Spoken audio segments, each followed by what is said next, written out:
नमस्कार, grand news में आप सभी का स्वागत है। मैं हूं रंजना। खबरों की शुरुआत से पहले आइए नजर डालते हैं आज की हेडलाइंस पर। ब्राह्मण समाज द्वारा मनाया गया भगवान परशुराम जी का जन्म उत्सव। समाज के लोगों ने निकाली भव्य शोभा यात्रा। मुख्यमंत्री भूपेश बघेल की महत्वाकांक्षी योजना स्वामी आत्मानंद कॉलेज का जल्द ही होगा लोकार्पण।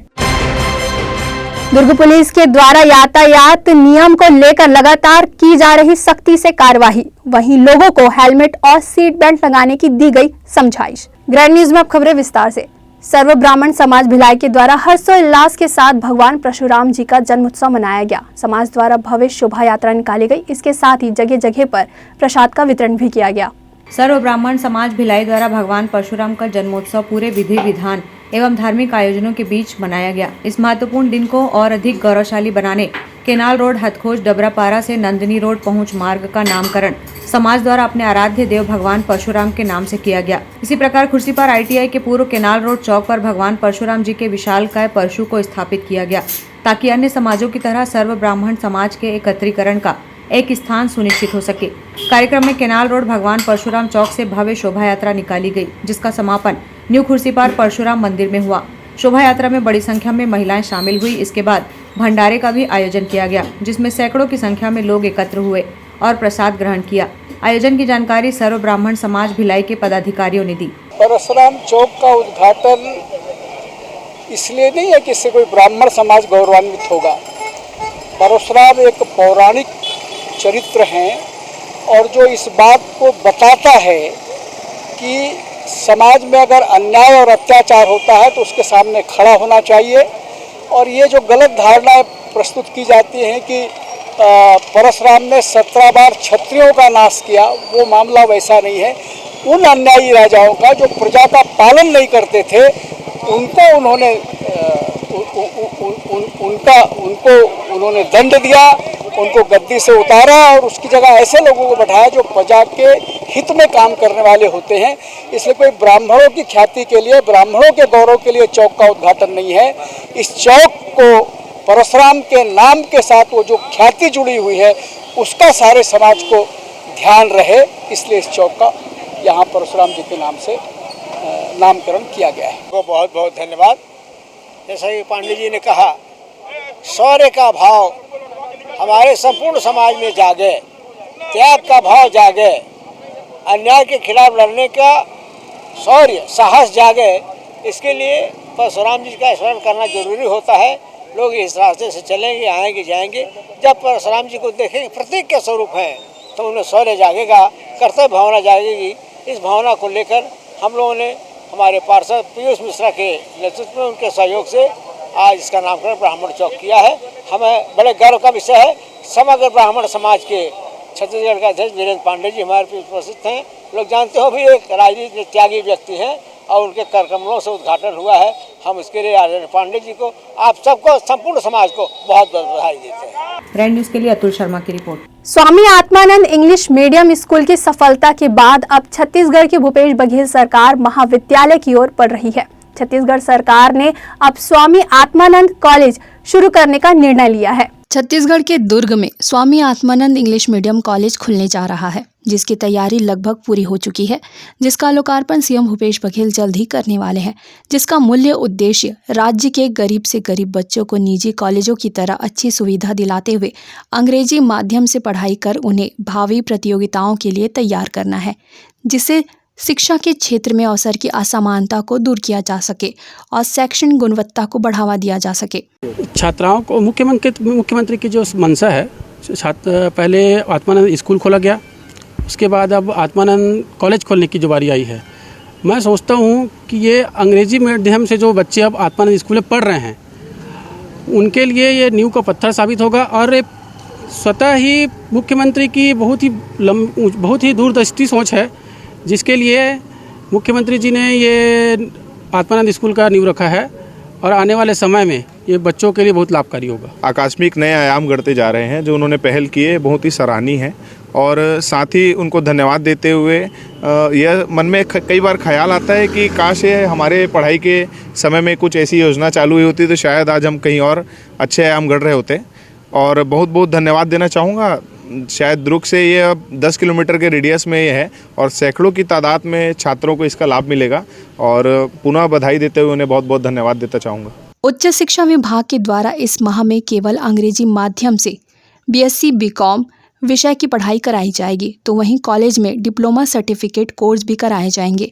महाविद्यालय में अत्याधुनिक कंप्यूटर लैब की व्यवस्था भी की गई है, जहां से डिप्लोमा सर्टिफिकेट कोर्स जल्द ही शुरू होंगे। दुर्ग जिले में प्राइवेट कॉलेजों की तरह हाईटेक इंफ्रास्ट्रक्चर और बेहतर गुणवत्ता की अंग्रेजी शिक्षा देने के लिए महाविद्यालय खोले जा रहे हैं। नए सत्र की तैयारियों को लेकर राज्य सरकार ने भी नोटिफिकेशन जारी कर दिया है। ज़रूरतों के मुताबिक कॉलेजों में अतिरिक्त कक्षाएं बनाए जाने की योजना बनाई जा रही है। आत्मानंद इंग्लिश मीडियम स्कूल के बाद अब कॉलेज की शुरुआत मुख्यमंत्री भूपेश बघेल की महत्वाकांक्षी योजना है, जिससे गरीब बच्चों को उच्च गुणवत्ता वाली शिक्षा प्राप्त हो रही है। आत्मानंद इंग्लिश मीडियम कॉलेज गरीब बच्चों और मध्य वर्गीय परिवार के लिए वरदान साबित होगा। स्वामी आत्मानंद अंग्रेजी मीडियम विद्यालय से छात्रों को बहुत अच्छी फायदे होगी और मैं चाहता हूँ कि ये और भी बाकी ज़िलों में इनका बनने जा रहे हैं। जी कॉलेज का कितना फायदा है सर? विद्यार्थियों को अच्छा लाभ मिलेगा, एक नया अवसर प्रदान हो गया उन लोग को। इसीलिए मैं चाहता हूँ कि अन्य ज़िलों में भी ये नया खोला जाए अंग्रेजी मीडियम का कॉलेज। इससे क्या है, हजारों जो स्टूडेंट्स हैं, जो विद्यार्थी हैं, जो इंग्लिश मीडियम में पढ़ने के इच्छुक हैं, उन लोगों को लाभ मिलेगा।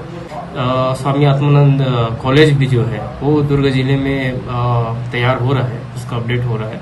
इसमें जो गुणवत्ता है, शिक्षकों के साथ ही जो गुणवत्ता रखी जाएगी वो बेहतर होगी और राज्य शासन का जो ये निर्णय है वो शिक्षा की दिशा में एक बढ़ावा देने के लिए प्रयास किया जा रहा है। उन सभी को इससे मोटिवेशनल शिक्षा मिलेगी और आगे बढ़ने का अवसर मिलेगा और अपने देश विदेश में जो छत्तीसगढ़ का नाम है वो रोशन करेंगे। ग्रैंड न्यूज के लिए अतुल शर्मा की रिपोर्ट। जिला पुलिस अधीक्षक डॉक्टर अभिषेक पल्लव ने पुलिस अधिकारियों के साथ हेलमेट और सीट बेल्ट को लेकर विशेष अभियान चलाया है। वहीं नियम का उल्लंघन करने वाले लोगों को सख्ती से समझाइश भी दी गई। पुलिस अधीक्षक ने सभी को यातायात के नियम का पालन करने की अपील की है। जिला पुलिस अधीक्षक डॉक्टर अभिषेक पल्लव के दिशा निर्देश पर यातायात पुलिस के DSP सतीश ठाकुर के नेतृत्व में यातायात पुलिस द्वारा हेलमेट और सीट बेल्ट को लेकर लगातार अभियान चलाया जा रहा है। अभियान की वजह से कई वाहन चालक यातायात के नियमों का पालन भी करते नजर आ रहे हैं। वहीं कई वाहन चालक ऐसे भी हैं जिन पर अभियान का कोई असर नहीं पड़ा है। पुलिस अधीक्षक ने भरी दोपहर में शहर के मुख्य मार्गों में आकस्मिक चेकिंग अभियान की शुरुआत की। अभियान के दौरान बिना सीट बेल्ट के 4 पहिया चला रहे वाहन चालक और बिना हेलमेट के 2 पहिया चला रहे अनेक वाहन चालकों को पकड़ा गया, जिन्हें पुलिस अधीक्षक द्वारा सख्ती से समझाइश दी गई।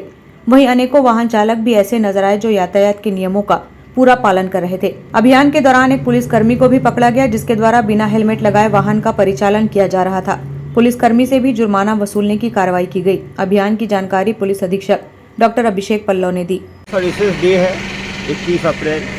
आज के दिन मैं सभी जनता से आह्वान करूंगा कि वो सीट बेल्ट लगाएं, हेलमेट पहने, 1-2 पहिए में 2 व्यक्ति से ज़्यादा ना बैठें, ड्रंकन ड्राइविंग ना करें, नाबालिगों को गाड़ी ना दें। दुर्ग में पिछले 6 महीने से हमारे द्वारा ट्रैफिक का अभियान जो है छेड़ा गया है। इसमें मैंने पर्सनल नंबर 7898815399 दिया है। इसमें लगातार लोग वीडियोज़ भेज रहे हैं, उसके ऊपर कार्रवाई की जा रही है। आज कुछ पुलिसकर्मियों को भी पकड़ा गया जो बिना हेलमेट के चल रहे थे, उनको भी समझाइश की गई, कार्रवाई की गई। बहुत खुशी की बात है कि 6 महीने पहले हेलमेट यूज़ जो है वो 10% से कम था। आज हमने चेक किया तो 200 गाड़ियों में 172 गाड़ियों में जो है वो हेलमेट पहने हुए थे, मतलब करीब 85% लोग विथ हेलमेट थे, जो अपने आप में एक बहुत बड़ी सफलता है। जनवरी, फरवरी, मार्च से कंपेयर करें तो अप्रैल में एक्सीडेंट की संख्या भी कम हुई है, डेथ भी कम हुए। कहीं ना कहीं लोग जागरूक हो रहे हैं। अभी भी देखा गया है कि महिलाओं में हेलमेट का प्रतिशत थोड़ा कम है। गौरतलब है कि पुलिस अधीक्षक द्वारा लगातार लोगों से यातायात के नियमों का पालन करने की अपील की जा रही है। इसके साथ ही वह स्वयं समय समय पर अभियान में शामिल होते आए हैं। इसका खासा असर भी देखने को मिला है। लोग अब यातायात के नियमों के प्रति जागरूक नजर आने लगे हैं। ग्रैंड न्यूज के लिए अतुल शर्मा की रिपोर्ट। भिलाई छत्तीसगढ़ में वन विभाग के द्वारा वन अपराधों की रोकथाम के लिए लगातार अभियान चलाया जा रहा है। इसी कड़ी में दुर्ग वन मंडल अंतर्गत जामुल और कुर्सीपार भिलाई में अवैध रूप से संचालित 2 आराम मशीनों को सील करके उनके चालकों के विरुद्ध कार्यवाही की गई। वन विभाग ने RS टिम्बर, लव कुश नगर जामुल और सियाराम फर्नीचर मार्ट बापूनगर खुर्सीपार भिलाई को सील कर कार्रवाई की। वन मंडल अधिकारी दुर्ग शशि कुमार के निर्देशन में गठित टीम द्वारा दोनों आरा मिलों की जांच की गई थी। इस दौरान बिना लाइसेंस के अवैध रूप से संचालन होना पाया गया, जिस पर संचालकों के विरुद्ध वन अपराध के प्रकरण दर्ज कर तत्परता से कार्रवाई करते हुए दोनों अवैध आरा मशीन को सील कर दिया गया। साथ ही टीम द्वारा आरा मशीन के संचालन स्थल से 2 नग आरा पट्टी व 2 HP विद्युत मोटर तथा 3 HP विद्युत मोटर को जब्त किया गया है। ग्रैंड न्यूज के लिए वैभव चंद्राकर की रिपोर्ट।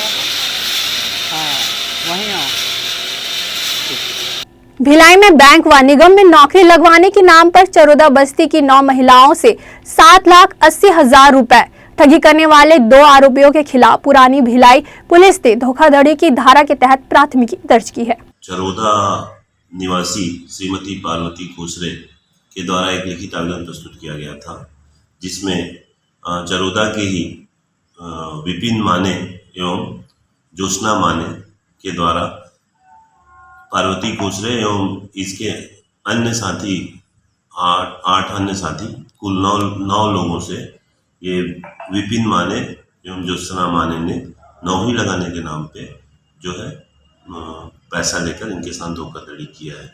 उक्त की लिखित आवेदन पर थाना पुरानी भिलाई में अब धारा 420-34 के अंतर्गत अपराध पंजीबद्ध कर विवेचना में लिया गया। कुल जो रकम है 9 पीड़ित हैं, इसमें 9 पीड़ितों से इन्होंने अलग अलग, किसी से 50,000, किसी से 3 लाख, किसी से 60,000, इस प्रकार से 7,80,000 रुपए का नौकरी लगाने के नाम पे जो है धोखाधड़ी किया था। बैंक में, निगम आदि में नौकरी लगाने के नाम पे इनसे पैसा लिया गया था। यह पैसा सन 2021 में इन लोगों से लिया गया था। अभी दोनों आरोपियों के विरुद्ध जो है 420-34 के अंतर्गत अपराध पंजीबद्ध किया गया है। आरोपियों को गिरफ्तार कर न्यायिक रिमांड पर भेजा गया है। दुर्ग जिले के मोहन नगर थाना अंतर्गत कल रात 2 बजे गुरमुख और जगदीश के द्वारा रेलवे स्टेशन के पास नशीली दवाई की बिक्री करने की सूचना पर NDPC एक्ट के तहत कार्यवाही की गई। मोहन नगर पुलिस एवं ACCU के द्वारा 1,440 टैबलेट के साथ गिरफ्तार किया गया है। अवैध पोस्टर एवं बैनर लगाने वालों के खिलाफ भिलाई निगम ने बड़ा अभियान शुरू किया है। इसी कड़ी में अवैध पोस्टर एवं बैनर इत्यादि को हटाने की कार्यवाही की गई। भिलाई निगम के संयुक्त दल द्वारा वैशाली नगर जोन 2 क्षेत्र अंतर्गत आने वाले कुरुद, कालीबाड़ी, गौरापथ इत्यादि क्षेत्रों में संपत्ति विरूपण के तहत कार्रवाई की गई है। इस दौरान पोल में लगे हुए सभी पोस्टर एवं बैनर को निकालकर इसकी जब्ती बनाई गई। इसके साथ ही निगम के द्वारा लोहे के बोर्ड जब्त कर इसे सुरक्षित रखा गया है। निगम ने अवैध पोस्टर एवं बैनर लगाने वालों पर आर्थिक दंड लगाना भी प्रारंभ कर दिया है, जिसके तहत 25,000 रुपये जुर्माना लगाया गया। निगम आयुक्त रोहित व्यास के निर्देश पर भिलाई में संपत्ति विरूपण के तहत विशेष अभियान चलाया जा रहा है। इसके लिए आयुक्त ने आदेश भी जारी कर दिए हैं तथा अधिकारियों को कार्रवाई करने के निर्देश दिए गए हैं। इसकी जानकारी नगर निगम के जनसंपर्क अधिकारी PC सारवा ने दी। देखिए, समस्त जोन क्षेत्रों में संपत्ति विरूपण के तहत में जो अवैध पोस्टर लगे हुए हैं और जो प्रचार सामग्री है जो अवैध रूप से सार्वजनिक स्थानों पर लगाए जा रहे हैं और बिजली के पोल में लगाए जा रहे हैं और सड़कों पर लगाए जा रहे हैं, दीवारों में लगाए जा रहे हैं, ओवरब्रिज में लगाए जा रहे हैं, ऐसे पोस्टर और ऐसे प्रचार सामग्री जो अवैध हैं निगम क्षेत्र में जो बिना परमिशन लगाए जा रहे हैं, उन सभी पे कार्रवाई की जा रही है। माननीय आयुक्त महोदय के निर्देश पर जो है इसके लिए विशेष अभियान चलाया जा रहा है और प्रत्येक जोन क्षेत्र में चलाया जा रहा है। इसकी खासियत ये है कि जो सभी जोन क्षेत्र है उसके राजस्व विभाग की टीम के सभी राजस्व अधिकारी एक दिवस में सभी एकत्रित होकर के टीम वर्क से कार्रवाई कर रहे हैं। जो भी संसाधन है उनको उनके माध्यम से सभी स्थानों से इनको हटाने की कार्रवाई की जा रही है। अब तक की बात करें तो हम लोग इस हफ्ते भर में जो अभियान विशेष अभियान चला है उसके तहत में 4,500 लगभग प्रचार सामग्री और पोस्टर जो है उसकी जब्ती हम लोग के द्वारा बनाई गई है। इसके अलावा 25,500 रुपये के जुर्माना वो जो अवैध पोस्टर लगाए हैं उनके द्वारा उनके खिलाफ की गई है और जुर्माना वसूला गया है। और भी जो यह अभियान है वो सतत चालू रहेगा। इसके अलावा जो 21 तारीख को भी यह अभियान चालू रहेगा, 22 तारीख को भी रहेगा। इस प्रकार से जो ऑर्डर जो माननीय आयुक्त महोदय ने संपत्ति विरूपण के लिए निकाला है उस आदेश के मुताबिक उस आदेश के परिपालन में सभी जोन क्षेत्रों में कार्रवाई प्रक्रिया की है। गौरतलब है कि सार्वजनिक स्थानों में बैनर, पोस्टर जैसे प्रचारक सामग्री अवैध रूप से लगा देने के कारण यातायात प्रभावित होता है, साथ ही दुर्घटनाओं की संभावना भी बढ़ती है। प्रकाश की व्यवस्था होने के बावजूद भी प्रकाश उचित स्थल पर नहीं पहुंच पाता। इन सभी को देखते हुए निगम के द्वारा संपत्ति विरूपण अधिनियम के तहत विशेष कार्रवाई की जा रही है। ग्रैंड न्यूज के लिए भिलाई से संजय दुबे की रिपोर्ट। पावर हाउस ओवरब्रिज के नीचे फ्लाईओवर निर्माण कार्य के दौरान ओवरब्रिज से नीचे उतरने के लिए लगाई गई सीढ़ी को हटा दिया गया है, जिसे अब तक नहीं लगाया गया है। वहीं पैदल आवाजाही करने वाले लोगों को परेशान होना पड़ रहा है। सभी पैदल यात्री पूरा ओवरब्रिज पार कर ही पावर हाउस पहुंच रहे हैं। वहीं दूसरी ओर ब्रिज के नीचे की सड़क पूरी तरह से खराब हो चुकी है, जिससे दोपहिया चालकों को परेशान होना पड़ता है। खराब सड़क से लगा मनमाने और बेतरतीब तरीके से बनाया गया है। स्पीड ब्रेकर छोटे चौपहिया वाहन चालकों की परेशानी का कारण बना हुआ है। दोनों किनारों से ब्रेकर टूट चुका है। ब्रेकर से गुजरते दोपहिया चालकों के अनियंत्रित होकर गिरने का अंदेशा बना रहता है। अब तक ना तो ब्रेकर हटाया जा सका है और ना ही सड़क का संधारण कार्य किया जा सका है, जिससे यह मार्ग आवाजाही करने के लिए अनुपयोगी साबित हो रहा है। लेकिन मजबूरी के कारण लोगों को इसका उपयोग करना पड़ रहा है। पावर हाउस ओवरब्रिज के नीचे उसका काफ़ी समय पूर्व यहाँ पर सीढ़ी हुआ करती थी। फ्लाईओवर निर्माण कार्य के दौरान निर्माणी एजेंसी द्वारा उस सीढ़ी को हटा दिया गया, जिससे इस ओवरब्रिज से आवाजाही करते लोगों को काफ़ी परेशान होना पड़ता है। तो विशेषकर जो पैदल यात्री हैं जिन्हें पटरी पार की ओर जाना पड़ता है, टाउनशिप की ओर जाना पड़ता है, वो पूर्व में यहाँ लगी सीढ़ी का उपयोग करते थे।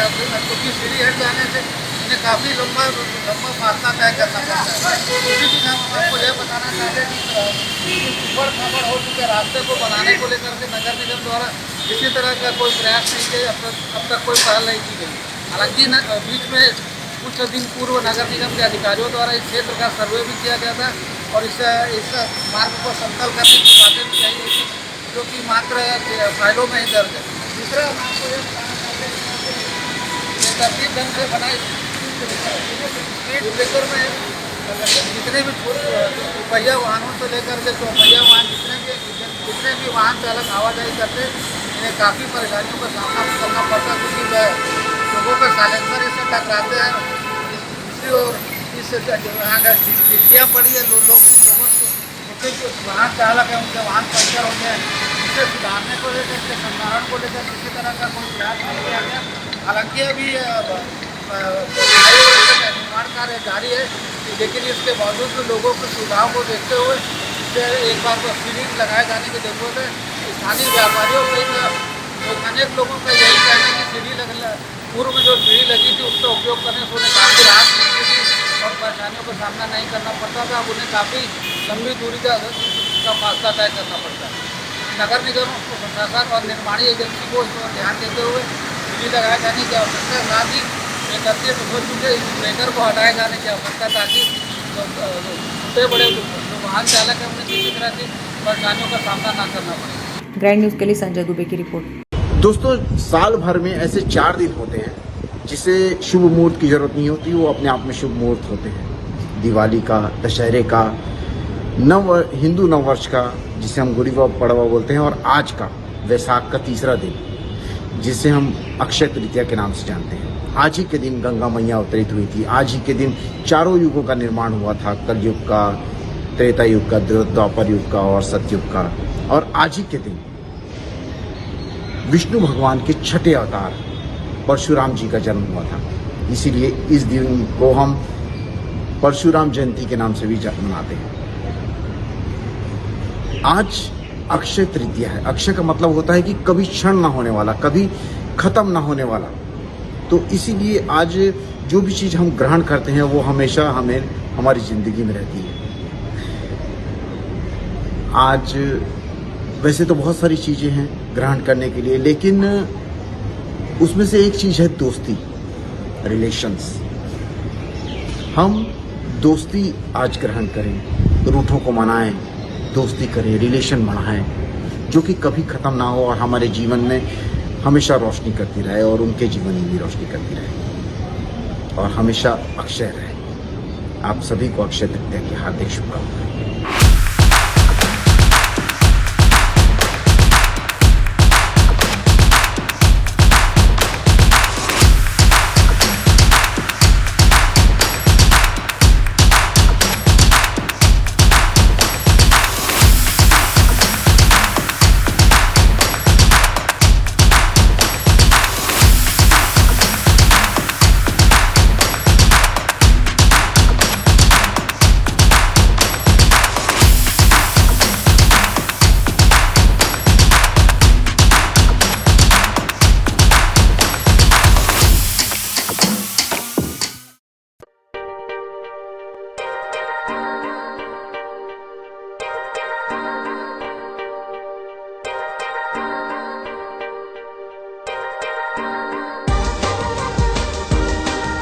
relationships are forever.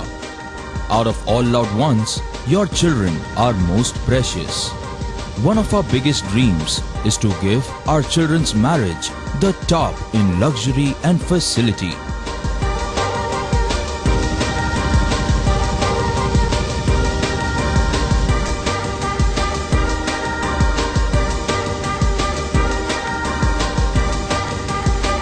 In today's busy life, you cannot afford to take time out for everything to be perfect for your marriage. And you cannot compromise on quality of service for your guests. Our customized marriage packages are made just according to your wish. This presentation will acquaint you with the different luxury packed marriage packages available. This package has an elaborate menu with 60 mouth-watering items. Bharat Swagat including welcome drink, snacks and sweets. A breathtakingly decorated welcome gate and the arena decorated with flowers. To give you the best colors in view, we organize special light effects for all areas. We take care of decorating the groom's car to its best attire, and exclusive DJ beats for extreme fun, and valet parking to make your guests feel like an emperor. Our exclusive add-ons give you unlimited freedom to customize your ceremony to its best.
जिले की यातायात police ने bullet motorcycle में लगे modified silencer की जब्ती अभियान जारी रखी है।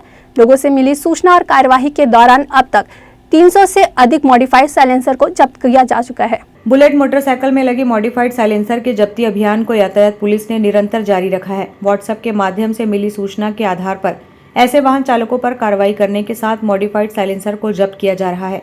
अब तक यातायात पुलिस को लोगों से व्हाट्सएप के जरिए अनेकों सूचनाएं नियमों का उल्लंघन करते वाहन चालकों को लेकर प्राप्त हो चुकी है, जिस पर पुलिस द्वारा तत्परता से कार्रवाई कर ऐसे वाहन चालकों पर चालानी कार्रवाई करने के साथ साइलेंसर को जब्त भी किया गया है। चौक चौराहों में भी यातायात पुलिस का अभियान निरंतर जारी है। शहर के लोग भी अपनी जागरूकता का परिचय देते हुए मॉडिफाइड साइलेंसर का प्रयोग कर ध्वनि प्रदूषण फैला रहे वाहन चालकों की शिकायतें यातायात पुलिस को कर रहे हैं। यातायात पुलिस भी मिली सूचना के आधार पर तत्परता से कार्रवाई कर रही है। नेहरू नगर स्थित ट्रैफिक कंट्रोल रूम में सैकड़ों की संख्या में जब्त मॉडिफाइड साइलेंसर को रखा गया है। अभियान की जानकारी डीएसपी ट्रैफिक सतीश ठाकुर ने दी। लगातार ऐसे वाहन चालक जो बुलेट में फटाका फोड़ते हैं और मॉडिफाइड साइलेंसर लगाते हैं, उसमें हम लोग लगातार कार्रवाई करते आ रहे हैं। 1.5-2 महीने से हम लोगों ने 400 से 500 साइलेंसर को जब्त किया है, उसमें कार्रवाई भी किया है। और लगातार हम लोगों को अवेयर भी कर रहे हैं कि ऐसे जो साइलेंसर है जो स्वयं के लिए भी खतरनाक रहते हैं, जो दूसरे व्यक्ति रहता है फटाका फोड़ते हैं तो दुर्घटना की संभावना रहती है, तो ऐसे साइलेंसर को ना लगाएं। यदि आपके आसपास कोई ऐसा व्यक्ति दिखता है जो इस प्रकार के साइलेंसर का उपयोग कर रहा है तो हमारा जो व्हाट्सएप नंबर है उसमें मैसेज भेज सकते हैं, उसमें कार्रवाई जरूर करेंगे। और अभी तक हम लोगों ने 500 से अधिक वाहन चालकों पर कार्रवाई की है, उनका साइलेंसर को जब्त भी किया है। गौरतलब है कि शहर में ऐसे सैकड़ों बुलेट वाहन चालक हैं जिन्हें वाहनों में मॉडिफाइड साइलेंसर लगा हुआ है, जो बाजारों और गली मोहल्लों में ध्वनि प्रदूषण फैलाकर लोगों को परेशान कर रहे हैं, जिन पर भी सख्ती से कार्रवाई की जाने की जरूरत है। ग्रैंड न्यूज के लिए भिलाई से संजय दुबे की रिपोर्ट। भाजपा कुर्सी पार मंडल के पदाधिकारियों ने आज संगठन से जुड़े लोगों से भेंट मुलाकात की। जिला अध्यक्ष ब्रिजेश बिशपुरिया और मंडल अध्यक्ष एसएन सिंह से मुलाकात कर आशीर्वाद प्राप्त किया और आगे बेहतर काम के लिए दिशा निर्देश भी मांगे। भाजपा पार्षद उपनेता प्रतिपक्ष दया सिंह के नेतृत्व में मंडल अध्यक्ष CH प्रशांत अपनी टीम को लेकर मंडल अध्यक्ष और जिलाध्यक्ष से आभार व्यक्त करने के लिए पहुंचे। वरिष्ठ भाजपा नेताओं ने भाजयुमो कार्यकर्ताओं का मार्गदर्शन किया। संगठन में रहकर लोगों की समस्याओं का समाधान करने, जमीन से जुड़े रहने की बातें कही। वरिष्ठ भाजपा नेताओं ने भाजयुमो कार्यकर्ताओं को कहा कि केंद्र सरकार की सभी जनहितैषी योजनाओं को जन जन तक और घर घर में पहुंचाया जाए। संगठन को मजबूती प्रदान करने को लेकर भी वरिष्ठ भाजपा नेताओं ने कार्यकर्ताओं का मार्गदर्शन किया। भाजयुमो कार्यकर्ताओं ने वरिष्ठ भाजपा नेताओं की बातों को गंभीरता से सुना और उस पर अमल करने की बातें कही। आभार व्यक्त करने वाले युवा मोर्चा मंडल महामंत्री विनय मानिकपुरी, उपाध्यक्ष कन्हैया लाल, मनीष पांडे, आदित्य नारायण सिंह सहित अन्य कार्यकर्ता उपस्थित रहे। ग्रैंड न्यूज के लिए अतुल शर्मा की रिपोर्ट। जहां एक ओर शासन प्रशासन के द्वारा महिला सशक्तिकरण को लेकर तमाम दावे पेश किए जाते हैं, तो वहीं दूसरी ओर जमीनी हकीकत इसके विपरीत ही दिखाई पड़ती है। आखिरकार क्या है मामला, आइए जानते हैं। हमारी मांगे पूरी करो, हमारी मांगे पूरी करो, चाहे जो मजबूरी हो, हमारी मांगे पूरी हो। बिहान कैडर की महिलाएं बताती हैं कि शासन द्वारा संचालित तमाम योजनाओं का धरातल पर क्रियान्वयन इनके द्वारा ही किया जाता है। पहले इनके द्वारा गांव-गांव में महिला समूह का गठन किया गया, जिसके बाद शासन की महत्वाकांक्षी योजना नरवा गरवा घुरवा बाड़ी के तहत विभिन्न गौठानों में गोबर खरीदी भी इनके द्वारा ही संचालित की जा रही है। बावजूद इसके अब तक इन्हें किसी भी जिम्मेदार द्वारा कोई भी सकारात्मक आश्वासन इनकी मांगों को लेकर नहीं मिला है। एक और गर्मी अपने चरम पर है और सितम ढा रही है, तो वहीं इस चिलचिलाती धूप में भी बिहान कैडर की ये महिलाएं अपनी मांगों को लेकर प्रदर्शन में डटी हुई है। महिलाएं बताती हैं कि अब तक घर से यह प्रश्न उठने लगा है कि जब शासन प्रशासन भी इनकी मांगों को सुन नहीं रहा है, तो ऐसी नौकरी का क्या फायदा। मात्र 15 से 100 रुपए प्रति महीना के मानदेय में काम करने वाली यह महिलाएं प्रदर्शन स्थल पर अपने छोटे छोटे बच्चों के साथ इस आशा से डटी हुई हैं कि एक न एक दिन इनकी मांगों को शासन द्वारा जरूर सुना जाएगा। इन महिलाओं को 50 रुपए प्रतिदिन मिलता है, जिससे कि इनको अपने परिवार को चलाने में भी काफ़ी दिक्कत होती है। जैसे तैसे ही अपने बच्चों का जीवन चला रही हैं। हम आज धरना प्रदर्शन में बैठे कम से कम 34 दिन हो गए हैं और हम यहाँ अभी कड़ी धूप में सब महिला मन यहाँ दूर दूर से आके यहाँ हड़ताल में बैठे हैं। हमार मांग यही है कि हमला नियमितीकरण करे और नियुक्ति प्रमाण पत्र दे और हमार जो मानदेय हमन जो काम करथन वो हमला हर माह नहीं मिल पाए। 7 महीना 8 महीना हो जाते कभू कभू, तो फिर हमला भी बहुत परेशानी झेलना पड़ते। आए जाए में जो पैसा खर्चा होते हमन एती ओती ले कर्जा बुड़ी कर करके अपन काम ला जारी रखथन। तो हमला हर महीना मानदेय भी मिलना चाहिए और हमार मानदेय है इतना कम है कि 1500 में 50 रुपये एक दिन के पड़ते। 50 रुपये ला तो कोई भी आदमी है ऐसे खा पी के अपन उड़ा देते, लेकिन हमारा महीना में 1500 मिलते जे एक दिन के 50 रुपया रोजी हरे। आज के डेट में कहे जाए तो 200-300 एक मजदूरी के काम में मिलते, लेकिन हमला तो ओकर आधा भी नहीं मिल पाए, जेकर से हमार घर वाले मन भी बोलते कि तुम्हारा जब सरकार निकाले है तो मात्र तुम्हारा 1500 में तुम्हारा महिला सशक्तिकरण बार जगह जगह प्रचार प्रसार करत है, तो तुम्हारा जब एक रोजी नहीं पड़ा थे तो तुम्हारे काम ला छोड़ दो करके हमारे घर वाले मन भी बोलते। लेकिन हम हाँ जब सरकार हमारा निकाले है तो अपन काम ला करबो और एक दिन हमार बात ला भी सुनही और हमार पेमेंट ला भी बढ़ाई करके हमने काम ला अभी तक जारी रखे हैं और आगे भी जारी रखबो। तो शासन प्रशासन से हमारा यही निवेदन करत हन कि हमार मांग ला जल्दी से जल्द तत्काल पूरा करे। और हमन आज बैसाख के महीना में इतना गर्मी है, इतना ओकर बावजूद हमन हर दिन अपन लोग लेकर मतलब धर के आत हन। यहाँ कई प्रकार के हमला मुसीबत के सामना करे मिलत है। कभू कभू हमारे साथ ऐसे भी हो जाते कि हमला पानी पसिया पर भी रोए लगा थे और भूख प्यास में भी हमन तड़प तड़प के हड़ताल जारी रखे हन। और जब भी कोई विधायक या कोई भी आते हमला बस आश्वासन दे के चले जाते कि तुहन मन के कुछ न कुछ हो ही करके, लेकिन आज तक हमला ऐसे कोई एकदम से आश्वासन नहीं मिल पाते कि तुमन हाँ चलो अब तुमन हड़ताल ला ख़त्म कर दो और तुम्हार मांग जरूर पूरा हुई करके। अभी तक ऐसे कोई नहीं बोले है। तो हमार मुख्यमंत्री से यही निवेदन करत हन कि वो हमार मांग ला जल्दी से जल्दी पूरा करे। और मैं हाँ खुद एक अबला नारी हूँ और मोर हस्बैंड ख़त्म हो गए और मोर बच्चा के अभी जो मोर 2 जन बेटी है तो ओला में हाँ 1500 के जो काम करत हूँ, मेहनत मजदूरी करत हूँ और मैं ओकर पढ़ाई लिखाई भी नहीं कर पाऊँ। वही है हमन हाँ 34 दिन हो गए हड़ताल में बैठे हैं। नान लोग लेकर धर के आथन हमन हाँ, आज तक हमन कोई पूछैया नहीं है। अति गर्मी है, धूप एकदम बढ़ गए है और दूर दूर से आथन। घर में भी सब बोलते हैं रोज के कुछ होत नहीं है, रोज जाता कि घर के मन भी साथ नहीं देते। अब तो हमन का करना, कोई पूछे नहीं ना कहीं नहीं, तो कितना दिन ऐसने करबो। 50 रुपये हमारे से काम करवाते तो 50 रुपये होते का आज के डेट में। आज 2 घंटा रोजगार घंटी में जाथन तो 221 रुपया रोजी है। एला तो हमला महीना भर करना पड़ते, हर महीना रिपोर्ट देना पड़ते, हर महीना मीटिंग जाना पड़ते। तो मैं सरकार से यही विनती करता हूँ कि हमार जो मांग है वो पूरा करें। बस धन्यवाद। हमला 34 दिन हो गए ये हड़ताल करत, और हमार मुद्दा है कि हमार नियुक्ति प्रमाण पत्र मिले हमला, और मानदेय में वृद्धि हो, और हमार जो मतलब मानदेय है वो टाइम में हो, ताकि हम अपन घर परिवार चला सकन, समय में हमार पेमेंट हो। ऐसे हमार मांग है शासन प्रशासन से। तो आप लोगों का पेमेंट क्या नियमित महीने के हिसाब से नहीं होता? नहीं, कभी तो मतलब कभी तो 6 महीना में आते, कभी 7 महीना में आते, और कभी 8 महीना भी हो जाते। काम है हमारा तो पहली गांव समूह बनाना रही से, तो हमारे बहुत समूह बनाए गांव में। अभी फिर हाल हमारे पारा गांव कला में 27 समूह हैं। अब समूह बना के महिला मला जोड़े हैं, ओकर पीछे गौठान के काम दे शासन हमला, तो वहाँ गोबर खरीदी जो होते हमला रोज हमारे घर के काम ला छोड़ के पहले गौठान जाए लगते। गौठान के ताला खोलथन, तब वहाँ गोबर लाथे सब वही मन हा किसान मन हा गोबर ला लेथन, तौलथन, ओकर जानकारी जनपद में देथन। आयरी से मिले बर तो उमन हा बोलते कि कुछ हो ही बाद में हो ही, ऐसा करके बोल देते उमन हा। Bureau report grand news. हमारी मांगे पूरी करो, चाहे जो मजबूरी हो हमारी मांगे पूरी हो, चाहे जो मजबूरी हो हमारी मांगे पूरी हो। हम अपना हक मांगते नहीं किसी से भी मांग। Srijan test tube baby centre Bhilai में अब निसंतान दंपतियों को लैप्रोस्कोपिक एवं हिस्टोस्कोपिक पद्धति के माध्यम से महिलाओं का गर्भधारण कराया जा सकता है। दूरबीन पद्धति से मां बनने के लिए यह तकनीक कैसे मददगार साबित होगी, इसकी जानकारी सृजन टेस्ट टू बेबी सेंटर की डायरेक्टर डॉक्टर संगीता सिन्हा ने ग्रैंड न्यूज को दी। गुड मॉर्निंग, ग्रीटिंग्स फ्रॉम सृजन IVF।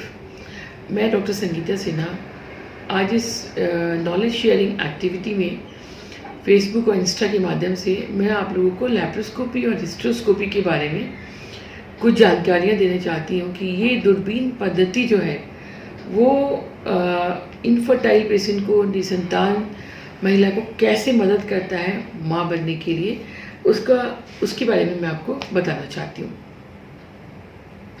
देखिए, जब एक कपल्स की प्रेगनेंसी नहीं आती है और अगर हम उनके मेल पार्टनर को इन्वेस्टिगेट करते हैं और उनकी सारी चीज़ें अगर नॉर्मल्स मिलती हैं, लाइक स्पर्म काउंट नॉर्मल है, कोई इन्फेक्शन नहीं है, उनकी साइड से कोई प्रॉब्लम्स नहीं है, तो फिर बारी आती है फीमेल्स पार्टनर को इन्वेस्टिगेट करने की। तो अगर हमने इन्वेस्टिगेट किया और हमें ऐसा लगा कि नहीं, उनकी ट्यूब्स बंद है, नली बीच वाहिनी जो होती है, जैसे मैं आपको इस पिक्चर में दिखाना चाहूँगी, ये ट्यूब्स होती हैं, ये ट्यूब्स होती हैं, इससे एग्स फ्लोट करते हुए इधर जाते हैं। सपोज किसी कारण से किसी की नली बंद है, लाइक किसी को बचपन में कोई इन्फेक्शन हुआ होगा, कोई tuberculosis, pelvic inflammatory disease, infections हैं, एडिशंस हैं, इसकी वजह से अगर ट्यूब्स बंद है तो ऐसे मरीजों में लैप्रोस्कोपी बहुत ही कारगर उपाय है जिसके द्वारा हम नली को खोलने की कोशिश कर सकते हैं। लैप्रोस्कोपी बेसिकली एक सर्जरी है, और लेकिन इसमें एक प्लस पॉइंट क्या है कि इसे हम लोग सूक्ष्म नली के थ्रू, जैसे आप ये पेन देख रहे हैं, तो इनके नाभि के राउंड में एक छोटा सा इंसिजन और कट लगता है, और ऑलमोस्ट इसी साइज़ की लैप्रोस्कोप होता है 10 मिलीमीटर का, जो कि अंदर जाके हम लोग पूरी चीज़ों को देखते हैं। आपको जैसे मैं इस पिक्चर में दिखाऊंगी, ये महिला का पेट होगा और ये लैप्रोस्कोप है जिसके थ्रू हम लोग पूरे पेट को इंस्पेक्ट कर रहे हैं। और साइड में 2 छोटे पोर्ट्स बनते हैं जिनकी साइज और भी कम होती है, काफ़ी पतली, जैसे कि ये आपके इसके टिप के बराबर। इससे हमारे 2 हैंड इंस्ट्रूमेंट्स काम करते हैं। तो अंदर जाके हम उसको जो भी प्रॉब्लम्स होती है उसको सॉर्ट आउट कर सकते हैं, ट्यूब्स को खोल सकते हैं, खोलने की कोशिश कर सकते हैं। अगर वो ट्यूब्स ख़राब हैं तो एटलीस्ट हम उसको आइडेंटिफाई कर सकते हैं कि एक्चुअली क्या प्रॉब्लम थी कि ट्यूब्स ख़राब हैं। बहुत बार हम वहाँ से बायोप्सी निकाल के चेक करते हैं कोई पुरानी ट्यूबरक्लोसिस का एलिमेंट तो नहीं है जो इनकी प्रेगनेंसी में बाधक हो रहा है। पैरेलल में मैं एक और चीज़ आप लोगों को बताना चाहूँ कि जब भी लैप्रोस्कोपी कराते हैं तो साथ में हिस्टोस्कोपी एक बहुत ही इंपॉर्टेंट चीज़ है जो कि आपको उसके साथ हमेशा क्लब अप करना चाहिए, आइदर उसकी नीड है तो ना है तो भी, क्योंकि जब दूरबीन से पेट, जैसे ये बच्चेदानी है आपको, it's like a PSA organ, तो लैप्रोस्कोपी से हम बाहरी आवरण को देखते हैं, ट्यूब्स को देखते हैं। सेम हिस्ट्रोस्कोपी से नॉर्मल पैसेज से, आपकी विजाइना साइड से, विजाइनोस्कोपी, सर्विक्स और ये यूट्रस की इंटरनल एरिया को हम देखते हैं। तो सपोज किसी महिला को कोई प्रॉब्लम नहीं है इनसाइड द यूट्रस, लाइक कोई पॉलिप भी नहीं है, कोई सेप्टम भी नहीं है, कोई इंट्रायूट्राइन फाइब्रॉइड भी नहीं है जो कि प्रोजेक्ट कर रहा है, तो भी जब भी लैप्रोस्कोपी किसी भी कारण से आप अपने डॉक्टर से करवा रहे हैं तो उनको बोलिए कि मैडम या सर आप मेरे साथ में हिस्ट्रोस्कोपी भी कर दें, बिकॉज ये internal area, this is the area जहाँ पे बेबी इम्प्लांट होता है, चाहे वो नॉर्मल प्रेगनेंसी हो, चाहे वो ट्रीटमेंट वाली प्रेगनेंसी हो, चाहे वो IY प्रेगनेंसी हो, चाहे वो IVF प्रेगनेंसी हो। तो laparoscopy and hysteroscopy should always be combined together. ये एक इम्पॉर्टेंट चीज़, एक मैसेज मैं आपको देना चाह रही हूँ। इसके अलावा सपोज ट्यूब्स भी खुली हैं पर किसी को कोई सिस्ट है, it may be endometriotic cyst, it may be some haemorrhagic cyst, या कोई परसिस्टेंट सिस्ट है, पारा ओवेरियन सिस्ट है, और ऐसा लग रहा है कि इसी वजह से प्रेगनेंसी नहीं आ रही, सिस्ट की साइज और बाकी इवैल्यूएशन के साथ दूरबीन पद्धति के थ्रू हम इस सिस्ट को क्लियर करके वॉश कर सकते हैं। और साथ में बायोप्सी, हर कोई भी चीज़ जो शरीर से निकलती है उसकी बायोप्सी मस्ट है, तो बायोप्सी हमेशा ही करनी चाहिए। इसके अलावा जब भी लैप्रोस्कोपी आप करते हैं तो बाकी बहुत बार ऐसा होता है कि डॉक्टर्स भी कहते हैं कि नहीं आपकी सारी चीज़ें नॉर्मल हैं, और हम लोग उसको कैटेगराइज करते हैं जैसे अनएक्सप्लेन्ड रीजन फॉर इनफर्टिलिटी। तो उस केस में भी बहुत बार जब आप लैप्रोस्कोप डालते हैं तो आपको कुछ एडिजन्स या स्मॉल एंडोमेट्रोटिक सिस्ट, आपकी position of ovary and tubes, normally we call it tubo ovarian axis, वो मेंटेन नहीं। तो बहुत सारे हिडन फैक्टर्स समझ में आते हैं कि क्यों प्रेगनेंसी नहीं हो रही थी। This was the reason we were struggling, और जब हमने दूरबीन डाला तो हमने सामने सामने देखा, जैसे अभी आप मेरे को फेसबुक पे देख रहे हैं, दिस इज़ लाइक, और जब आप मेरे सामने OPD में बैठते हैं तो जब हम लैप्रोस्कोप करते हैं it's like the patient sitting in the OPD, ऐसी फीलिंग आती है, आप सामने से सारी चीज़ों को देख रहे हो और आप एसेस कर रहे हो कि इनकी प्रेगनेंसी क्यों नहीं आ रही। तो in this way this tool is very important to help the infertile patients. Parallel में बहुत बार ऐसा होता है कि ट्यूब्स भी ठीक है पर अंदर बच्चेदानी के अंदर में कोई पार्शियल सेप्टम है, कोई झिल्ली है या कोई पॉलिप है, then hysteroscopy is a boon for that. आप दूरबीन से देखते हुए उसको निकाल सकते हैं, रिमूव कर सकते हैं, कट कर सकते हैं। और बहुत बार बिगनर्स के लिए सलाह देती हूँ कि हमेशा जब भी हिस्ट्रोस्कोपी करें always try to put a scope from ever. आप यहाँ अंदर से कुछ कर रहे हो, कटिंग कर रहे हो, तो आपको ये यूट्रस बड़ा डेलिकेट ऑर्गन होता है, आपने ऊपर से विजन रखा हुआ है कि आप ओवर शूटिंग तो नहीं कर पा रहे, तो उसके थ्रू हम लोग ने सेप्टम और रिसेक्शन भी कर सकते हैं। तो बस इस वीडियो के माध्यम से मैं ये मैसेज देना चाहती हूँ कि लैप्रोस्कोपी और हिस्ट्रोस्कोपी एक बहुत ही इंपॉर्टेंट टूल है इनफर्टिलिटी या बांझपन के लिए। इसके अलावा भी लैप्रोस्कोपी से बहुत सारी सर्जरी होती हैं। अगर मैं अपने गायनिक डिपार्टमेंट की बात करूँ तो किसी कोई महिला 40-45 ब्लीडिंग बहुत ज़्यादा हो रही, फाइब्रॉइड बड़े साइज के हैं, यूट्रस रिमूवल करना है, laparoscopy is one of the best tool.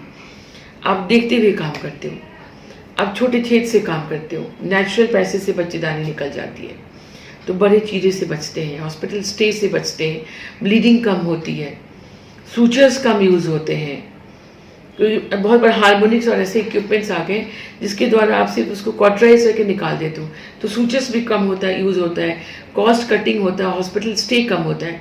So laparoscopy is definitely boon for these patients. बड़ा फाइब्रॉइड है, आपने निकालना है, तो इस माध्यम से मैं एक मैसेज देना चाहती हूँ कि लैप्रोस्कोपी और हिस्ट्रोस्कोपी बहुत ही इंपॉर्टेंट टूल है, और हमेशा जब भी किसी भी सर्जरी के लिए जाएं तो अब अपने डॉक्टर से ये चीज़ डिमांड करें कि मैडम क्या ये सर्जरी लैप्रोस्कोपी से हो सकती है, अपार्ट फ्रॉम बड़ा फाइब्रॉइड है, लैप्रोस्कोप से नहीं निकल सकता, लैप्रोस्कोप से नहीं हो सकता, ट्राई टू, बिकॉज आजकल टेक्निक्स बहुत, इक्विपमेंट्स बहुत अच्छे आ गए, टेक्निक्स बहुत हाई ग्रेड आ गई है।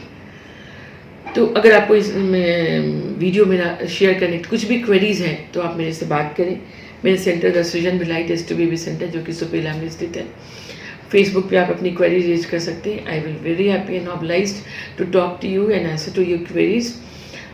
Thank you and thanks a lot for listening this video. Thanks a lot. Balod जिले के ग्राम पंचायत द्वारिकाडीह में 100 साल पुरानी परंपरा का निर्वहन करते हुए शीतला माता दरबार में खिचड़ी बनाकर खाया जाता है और ऐसी परंपरा छत्तीसगढ़ में कहीं और देखने को नहीं मिलेगी।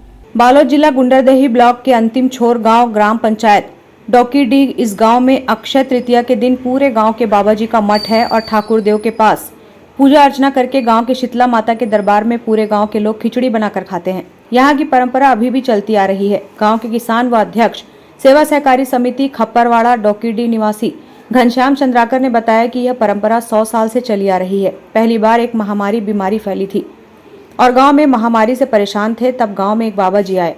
कुछ दिन तक वही गांव में घूम रहे थे और गांव वालों को बोले कि मेरा समाधि स्थल यही बनाना, और कहा कि पूरे गांव वाले मिलकर इस महामारी बीमारी को दूर करना है तो गांव के ठाकुर देव और मेरे समाधि स्थल में अक्षय तृतीया के दिन ठाकुर देव परसा पीपल के पत्ते में धान को लेकर चढ़ाते हैं और शीतला दरबार में पूजा अर्चना करते हैं।